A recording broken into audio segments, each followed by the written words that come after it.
Is it trade season already? Mid-December. It's always trade season. Hey, we're getting there. David Pagnotta of the Fourth Period tweeted this out recently. The Red Wings have been engaged in trade talks lately, per a source.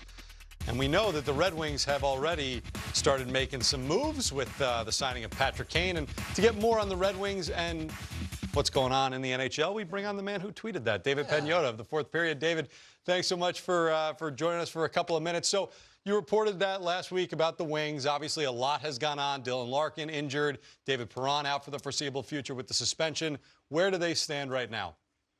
Yeah, JT Compher also day-to-day, and they've been exploring the market even beyond the addition of Patrick Kane to get a sense, like a lot of teams are now, guys, getting a sense of what the marketplace and how it may shape up as the season progresses, as we get closer to the trade deadline. But they are a team that has been exploring some options and engaged in trade talks. And Jonathan Berggren is a player for the last few weeks that has been involved in some of those discussions. Now, my understanding is he and his representation are aware of some of the discussions that are going on from a trade perspective. He was called up because of, obviously, some injuries and the Perron suspension.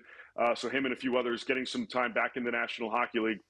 But he was having a really good season in the AHL, 15 points in 16 games. He's a guy that they look at as a lot of people look at as certainly a player that can compete in the NHL and provide some additional offense. With these guys currently out, that made kind of put things on pause for the time being.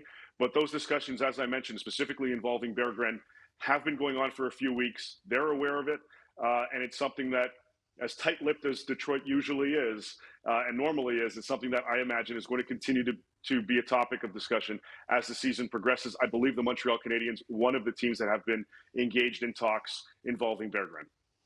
All right, March 8th is the trade deadline. So just for clarity for the viewers out there, it is a couple of months away.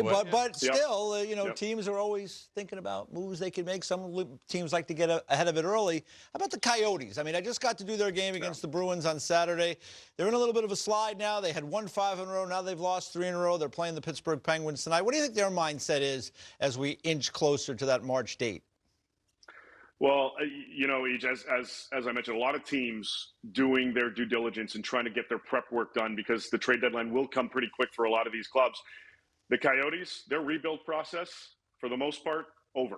They are now entering the next phase of their plan, which is to start competing, which they're doing this season. And if this team remains in the playoff picture as we get closer to that March 8th trade deadline, and probably after All-Star Weekend, they are likely to ramp up their discussions with teams to add to this roster. They'd like to improve their blue line a little bit. If they can bring in somebody on the second pair to solidify that back end and perhaps add somebody in their middle six, I believe that's something that Bill Armstrong, their general manager, will look to do. They're looking right now at options, at least internally, and starting to create some targets and understand who could be available, what the price tags of those players may be.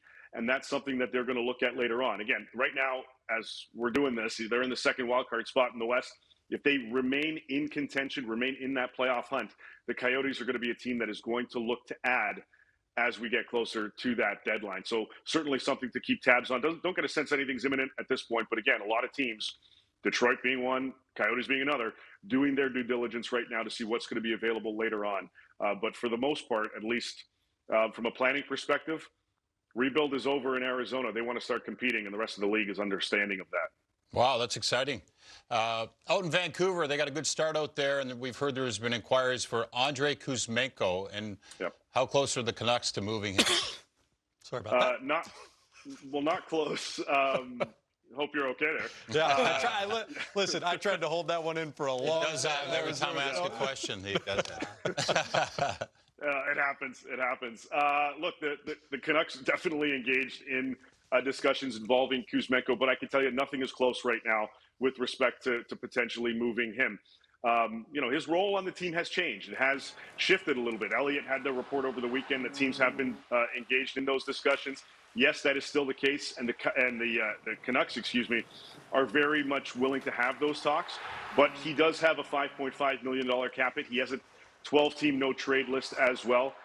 While they are going to be part of those discussions and open to continuing dialogue with some teams, I don't get the sense, in talking to some people close to that situation right now, that anything is imminent as of this afternoon. Obviously, one phone call, everything changes, yada, yada, yada. But it doesn't look like right now the expectation is something will happen relatively quickly involving Kuzmenko. And because of their cap hit, or his cap hit, excuse me, as much as the Canucks would like to kind of create a little more space, this is different than the deal that they had a few weeks ago with Chicago, in which they moved Anthony Beauvillier to the Blackhawks for a draft pick and freeing up that full $4.15 million cap hit. That's not what they're looking to do here. If they do move Kuzmenko, it will be a talent-for-talent swap. Can they create a little of extra cap space? That would be the objective. But again, because of that high price, I think this might be something we either look at later on in the season, or we explore, or they explore rather, in the summer. But definitely open to dialogue. And Patrick Allvin always willing to pick up the phone. Amazing we're even having this discussion after last year. 74 points in 81 games for Kuzmenko last year. He's got just 15 through 25 this season. David Pagnotta, thanks so much for the info. You got it. Thanks, guys.